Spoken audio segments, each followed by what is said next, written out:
નમસ્કાર દર્શક મિત્રો, હું આશીષ દરજી. તમે જોઈ રહ્યા છો સમાચાર મેં આગે ન્યૂઝ. હવે જોઈએ આજના સમાચાર. પાલનપુરના જગાના બ્રિજ પર આજે એક ગંભીર માર્ગ અકસ્માત સર્જાયો હતો.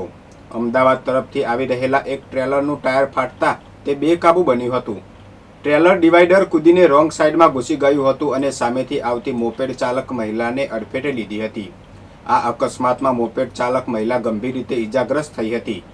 ટ્રેલર નીચે આવી જતા મહિલાને ગંભીર ઈજાઓ પહોંચી હતી, જ્યારે મોપેડનો સંપૂર્ણ કચ્ચરગાન નીકળી ગયો હતો.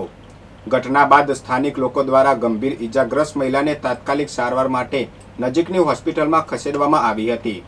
પાલનપુર તાલુકા પોલીસે આ સમગ્ર મામલે વધુ તપાસ હાથ ધરી છે. ઊંઝા તાલુકાના ઉનાવા ગામે રહેતા અને કડિયાકામનો વ્યવસાય કરતા એક આધેડનું તાવડિયાથી મહેસાણા તરફ આવતા માર્ગ પર અજાના વાહનની ટક્કરે ગંભીર ઈજાઓ થવાના કારણે મોત નીપજ્યું છે. આ બનાવ અંગે મહેસાણા તાલુકા પોલીસે અજાના વાહન ચાલક વિરુદ્ધ ગુનો નોંધી તપાસના ચક્રો ગતિમાન કર્યા છે.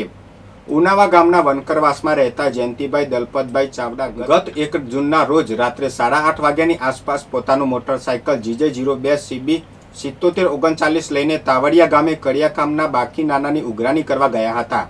રાત્રિના 9:30 થી 10 વાગ્યાના સમયગાળામાં તાવડિયાથી મહેસાણા તરફ આવતા રોડ પર રેલવે અંડરગ્રાઉન્ડ નાળા પાસે કોઈ અજાના વાહને તેમના બાઇકને જોરદાર ટક્કર મારી હતી. અકસ્માતને પગલે જયંતિભાઈને માથાના ભાગે ગંભીર ઈજાઓ પહોંચતા લોહીલુહાણ હાલતમાં મહેસાણા સિવિલ હોસ્પિટલ ખસેડવામાં આવ્યા હતા. ત્યાંથી વધુ સારવાર માટે તેમને મહેસાણાની લાયન્સ હોસ્પિટલમાં દાખલ કરવામાં આવ્યા હતા, જ્યાં માથાના ભાગે ઓપરેશન કરવા છતાં તેમની સ્થિતિમાં સુધારો થયો ન હતો અને ગત રોજ 2 જૂન સવારે તેમને અંતિમ શ્વાસ લીધા હતા. આ ઘટના અંગે મૃતકના પુત્ર અંકુરકુમાર ચાવડાએ મહેસાણા તાલુકા પોલીસ મથકમાં અજાના વાહન ચાલક વિરુદ્ધ ફરિયાદ નોંધાવી છે. પોલીસે આ અકસ્માત અંગે કાયદેસરની કાર્યવાહી હાથ ધરી ફરાર વાહન ચાલકની શોધખોળ શરૂ કરી છે. મહેસાણાના એક મહોલ્લામાં રહેતી 2 સગીર વયની બહેનોના જીવનમાં પિતા દ્વારા ગુજારવામાં આવતા માનસિક શારીરિક ત્રાસ અને કુરિવાજો સામે મહિલા સહાયતા કેન્દ્રએ સમય સૂચકતા વાપરી મોટો વળાંક આપ્યો છે. પિતા દ્વારા દીકરીઓને અન્ય જગ્યાએ વેચી મારવાની ધમકી અને બાળ લગ્ન માટે કરવામાં આવતા અમાનવીય દબાણ સામે કેન્દ્રના કાઉન્સિલરે સામાજિક અને કાયદાકીય સમજ આપતા અંતે પિતાએ પોતાની ભૂલ સ્વીકારી છે. પિતાએ હવે પછી દીકરીઓને કોઈપણ પ્રકારની હેરાનગતિ ન કરવાની લેખિત ખાતરી આપતા બંને માસૂમ દીકરીઓ સુરક્ષિત થઈ છે. શરૂઆતમાં પિતાના ભયના કારણે બંને બહેનો કોઈપણ સંજોગોમાં પિતા સાથે રહેવા તૈયાર ન હતી અને અલગ રહેવાની જીદ કરતી હતી. જોકે કાઉન્સિલર નીલમ પટેલે સગીરાઓના પિતાને સેન્ટર પર તેડાવીને કડક કાયદાકીય વિગતોથી માહિતગાર કર્યા હતા.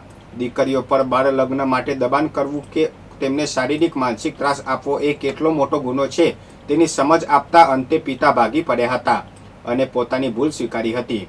યોગ્ય સમયે થયેલા આ કાઉન્સેલિંગના પરિણામે 2 સગીર દીકરીઓને ખોટી દિશામાં ભટકતી અટકાવી પિતાના ત્રાસમાંથી કાયમી મુક્તિ અપાવી સુરક્ષિત આશ્રય આપવામાં સફળતા મળી છે.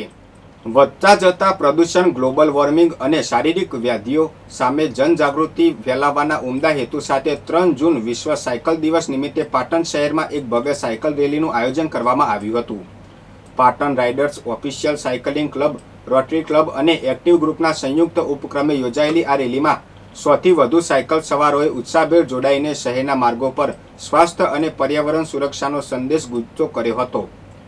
બનાસકાંઠા જિલ્લામાં વિકસિત ભારત @ 2047 અને વિકસિત ગુજરાત @ 2047ના લક્ષ્યોને સિદ્ધ કરવા માટે વ્યાપક કાર્યક્રમોની તૈયારીઓ શરૂ થઈ ગઈ છે.